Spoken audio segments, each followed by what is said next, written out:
if God is not first on your menu, if God is not everything for you, if you're not contributing towards the Lord with your life, okay, you don't take your heart to God, that heart, that kingdom heart, will be taken somewhere else. Why?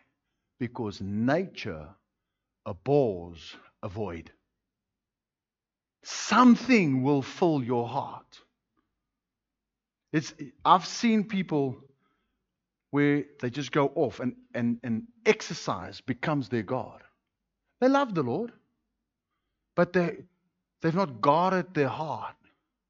Now, rather than going to church on a Sunday, rather than reading their Bible, they are engaged in exercise to an unhealthy level. Nothing wrong with some exercise. Nothing wrong with having daily disciplines.